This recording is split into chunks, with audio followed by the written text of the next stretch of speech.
Friends, colleagues and listeners, welcome again. Here we are, another podcast. I've got a great guest again, and it's part of the Tell Us Your Story series and theme that we're running through. So the person I'm talking about is Simon Miles, who's the Managing Director of Miles Aviation Consultancy. Simon, lovely to have you on board, sir. Yeah, good morning, Chris. Lovely to be here. Yeah, and I've got to say, your office there looks so well organised and clean work surface. You got all your PowerPoints there, mate, so lovely set up. All there. It's good for my soul. That's all I say. It drives my wife mad, but it's absolutely good for my soul. Do my best work like that. Good man, good man. Right, sir. Now, under the Tell Us Your Story, what we're trying to do is we're just trying to get a different snapshot of different personalities and professionals within the business, and to find out, why they stayed in the business for as long as they have. Why did they make certain key decisions at certain points? And most importantly, why would they recommend to anybody listening, and especially any younger people or people who want to change their career paths or industries even, why is aviation the industry for you? So without further ado, how did you get into this wonderful business, mate, and what made you stay in it? Well, there's quite a funny story, and I'll tell you very quickly about it. When I was about 6 years old, my dad took me to Farnborough, and it was 1969. I think I've got this right. All the anoraks out there might correct me, but 1969 was the prototype of Concorde taking off. And I have this very strong memory of sitting on Dad's shoulders, and the noise, of course, was incredible, and the smoke coming out the back of the engines, and I just loved it from there on in. When I was 16, I got a job at Gatwick cleaning the airport, not aircraft cleaning, just because I wanted to be near the aircraft.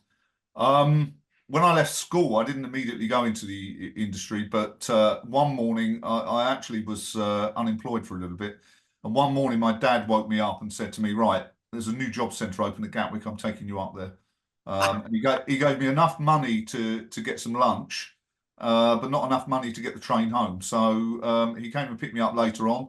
And to his complete surprise, I said to him, well, I've got an interview. In fact, I've already had an interview.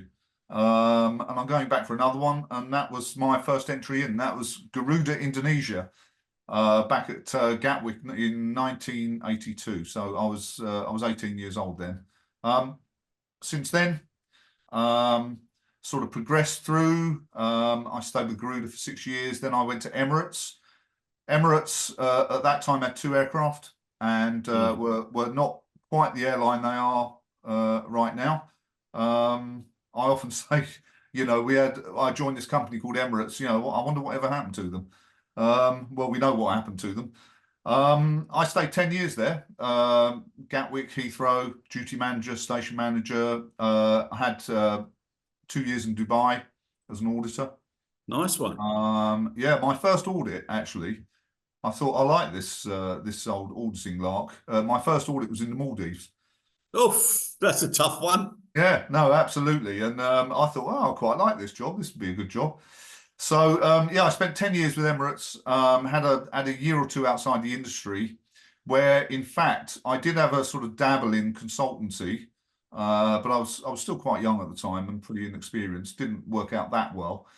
And then I came back into the industry with British Airways Cargo, and then British Airways Ops and Compliance, which, BA is a great company for all of that sort of solid grounding and etc. Yeah.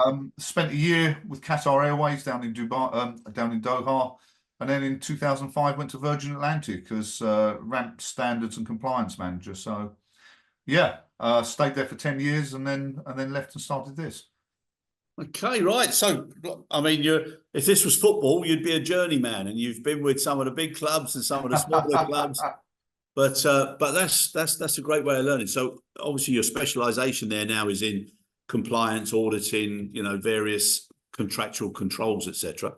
So, let me ask you now, with all that, should we say, security and brands behind you, what was it that made you decide that you would go out on your own and start something that you were the one who was responsible for? Every day you had to get up, you're the one who had to take the decisions. What made you, or what gave you the confidence to do that? I suppose, I mean, as I said, I did have a sort of dabble in starting a business, probably sort of about 15 years before I actually did. Yeah, And I always sort of fancied it because I always thought, well, it looked, I suppose there was a sort of romantic side of it that kind of made it look, oh, look, I see other people doing it. They seem to have a great life and da da da da da. But I think really, as you said, I am a bit of a journeyman. I've never stayed with any company longer than about 10 years. And as you said, I've got some pretty solid sort of brands behind me. And I did really get to the point, like a lot of us do, approaching my 50th birthday 10 years ago, thinking, oh my goodness, what am I going to do with the rest of my life? And I've always liked working, so I've got no intention of retiring quite yet. yeah, good man. So I started to think about, okay, what can I do? And it was actually sort of quite opportunistic. Virgin at the time were going through sort of various restructuring, and eventually the sort of light shone on our department, and there was an opportunity to take redundancy. And at first, it didn't really dawn on me that this could be my opportunity. And then having a chat with my wife as we were going through that process, she said, "Well, look, this could be your opportunity to do it. Yeah, yeah, You've been with Virgin for 10 years. You're wondering what you're going to do in the future."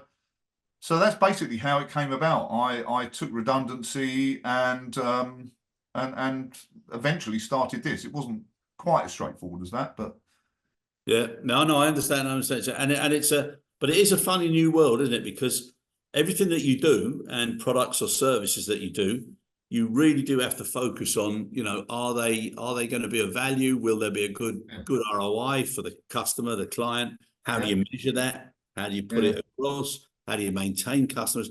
I think it's a great training platform, and it's a great. And I always take my hat off, and I've got the utmost respect for anybody who's done it. So fair play to you, brilliant.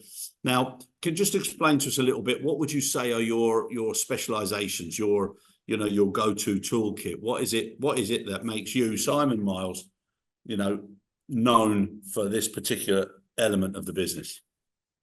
Well,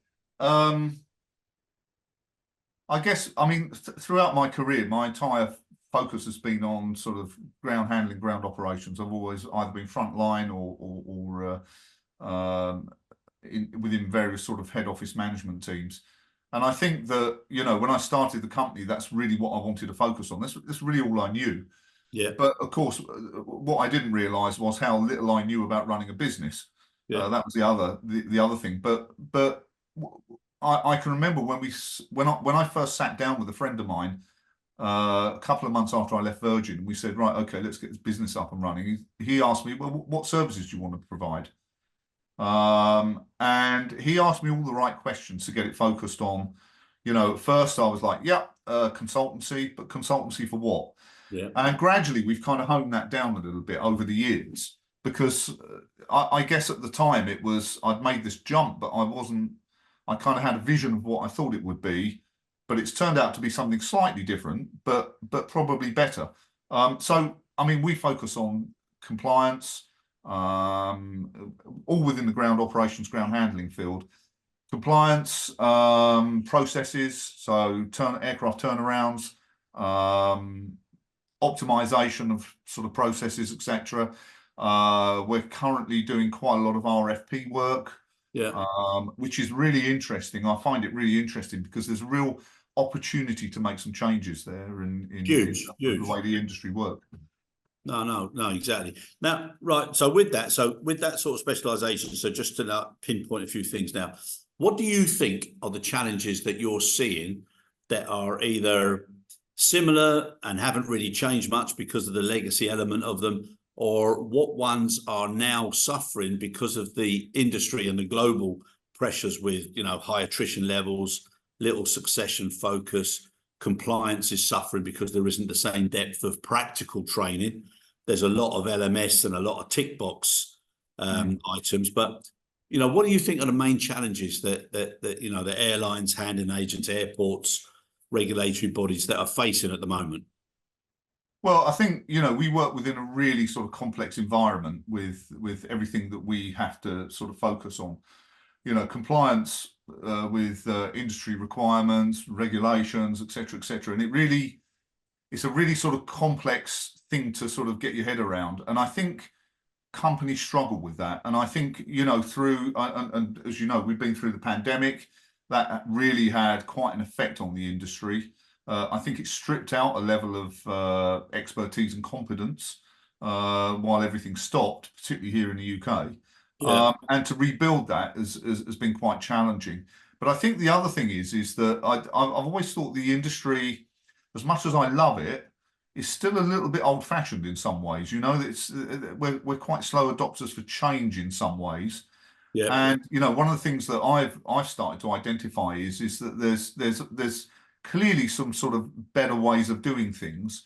If you look at, I don't know, ground handling, for example, when you actually sort of do a deep dive into the drivers between sort of delivering great service, there's a lot of that is, for example, the relationship between the airline and the service partner. And the way that relationship is pitched, is it a fair and unbiased relationship? Is it a partnership? Or is it just a one-way relationship where, you know, it's kind of big stick mentality? And I think one of the things that we try to do, particularly within our RFP work, is really bring our clients around to this fact that actually you can get better results from a different approach. yeah, The same old traditional approach of, you know, 40-page service level agreements, which we see quite regularly, which are relatively ineffective. Less is more, yeah. simplification, strip it down. 100%. I totally agree with you. And also, I think what you focus on, because I think with the type of regulatory criteria that's involved, whether it's ISAGO, IOSA, ISO, all the different in-house audits that people have plagiarized or you know, added to over the years, it puts people under pressure to complete the checklist rather than identify what are the critical areas of the business, focus on them, because then that trickles down to everything else. And sometimes, you know, all this, the different tactics that you get when you go and do an audit of a company and they take you on the old pony and trap tour, or they tell you that, you know, the key employee isn't here, or we don't have that at the moment. I always believe that if you've got a good business, you should welcome an audit, all right, not too many audits, but you should welcome a good audit at any time. And your employees should not see that you tidy everything up, you put cargo away, you don't do certain things on the ramp, because that makes the employee, in my mind, lose credibility with their management team and their leaders, because they say, oh, they're only doing that now because so-and-so's coming in, or this organization's coming in, and then it goes back to normal. So it's a Yeah, little bit like that picture of a road, a real rough old road, and it has all the potholes and loose stones before the audit. Then there's a small little section that's yeah, brand new tarmacs and lines during the audit, and then it goes back to the rough old bit of road again after the yeah. audit. No, I've seen that. I mean, I've often said to people, you know, if you have to, if as an auditee, if you have to prepare for an audit, then there's something wrong. Yeah, exactly. You know, okay, there's a certain amount of preparation to do, but you know, from a logistical point of view. But essentially, if you're making sure your manuals are up to date, now that I'm showing my age now, no one's got paper manuals anymore. But in the old days, people will go around making sure that all the paper manuals were updated, etc. It really says something quite a lot about the organisation and kind of the understanding of how compliance is. You know, if everything's working okay, should Yeah, be like a kind of a nice smooth sort of engine just ticking over in the background that delivers what the company want it to deliver. But I've done in my time, I've probably done 200, 300 audits. I've yeah, never once had an audit without findings, not once. yeah. And and you know, I think that's a healthy thing, but of course there is that tipping point where you get too many findings and then it's indicative of something that really is badly wrong. Yeah.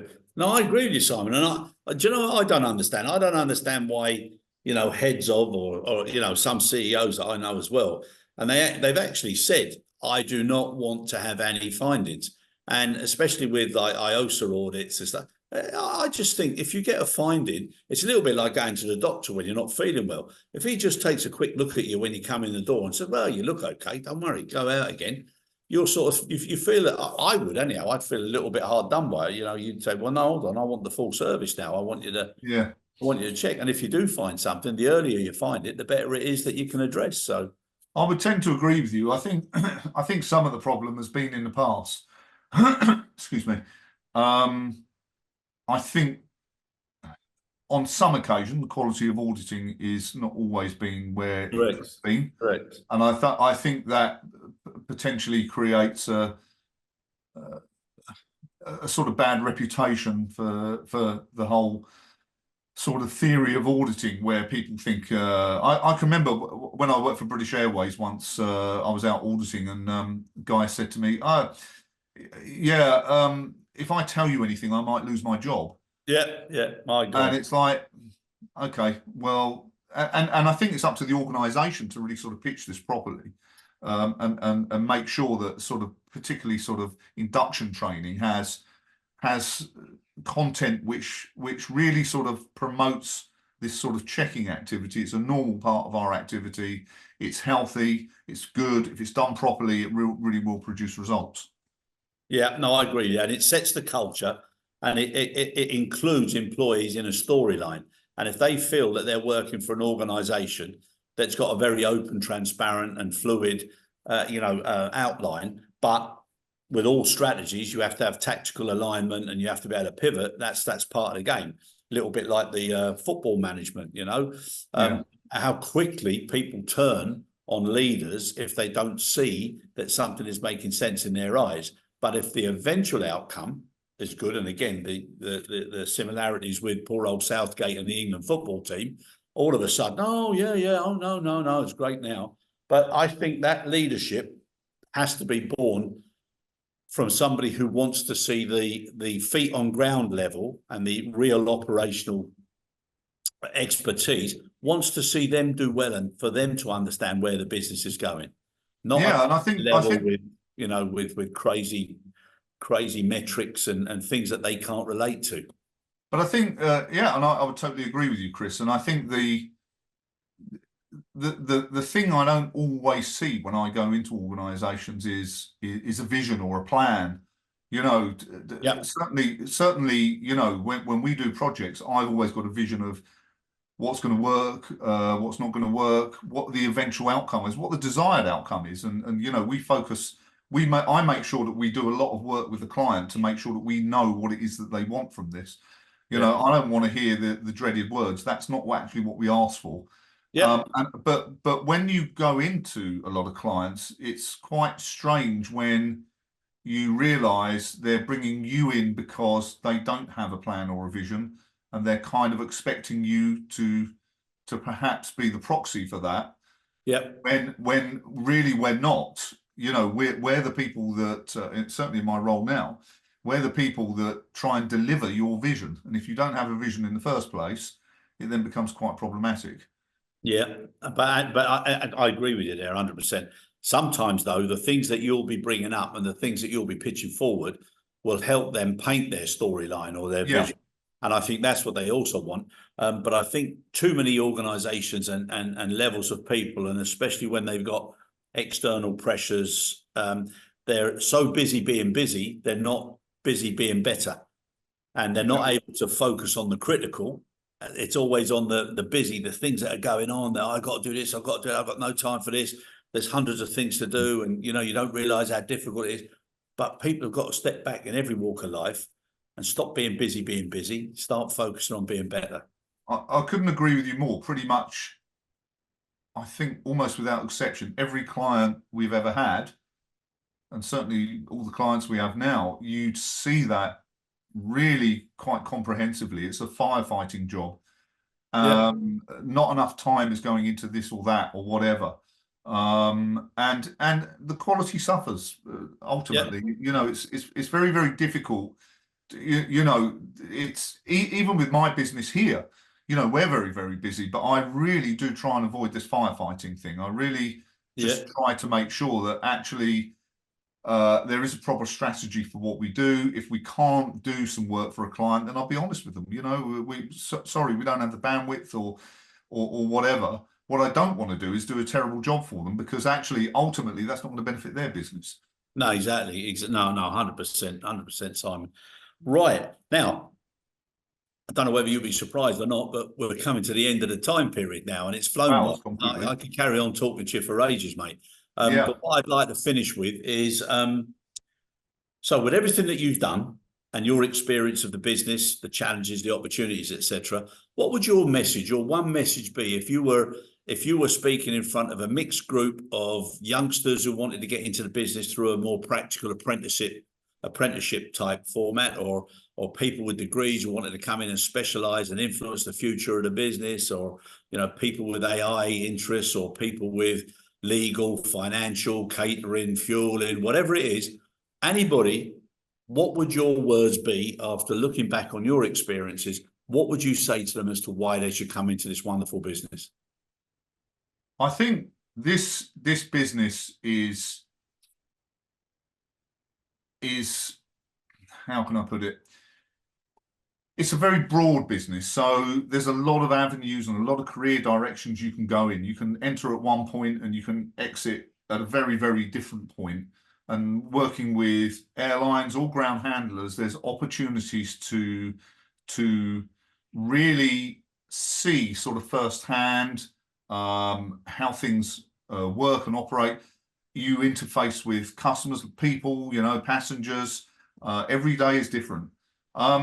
But certainly, there's a lot of people I've met that were not quite as enthusiastic as I was when they first started, but became enthusiastic because they absolutely loved it. There's a smell, the smell of jet A1, the sound of an engine. When I was out of the industry for a year, and I can remember dropping someone off at the airport, and it was like, whoa, I need to get back here. It's a very addictive place. The people make it great. The camaraderie, if you work on shift, is great. Obviously, it goes without saying, this is a global industry. Traveling, one of the things you can do with, and I often tell people this, if you're a trained person, or you're an experienced person, your qualifications are portable. You can take them anywhere in the world. Exactly. We worked all these common industry standards. I always say to people, you could be working in someplace today, but tomorrow with those qualifications, you could be working Fiji or Australia or wherever you want to go. It's possible. And I think the other thing is there's a lot of great career progression. And a lot of sort of skills. I mean, I learned auditing from sort of fairly early on, and that is a skill that I could have taken outside the industry if I want. But I have to say, I mean, I've had 40-something years. I'm not sure how many it is now, but 40-something years in this industry, which is quite a lot. Some would say it's too much. As long as you got the hunger and the engagement and the but I've managed to. If my time came to an end now, I'd be very satisfied with what I've done. If I'm honest, it's given me so many things, so many experiences. I think we could fill a whole podcast with what's great about the aviation industry and working within it. Yeah, good man. Listen, I've really, really enjoyed talking to you. Well done for everything that you've done. Wishing you great success moving forward. Don't give it up, mate, because when you got the energy, it doesn't matter how old you are. So you stay doing what you do and what you love. Thank you so much for your time. Thank you very much, Chris, and it's been great chatting with you. Pleasure. Thank you.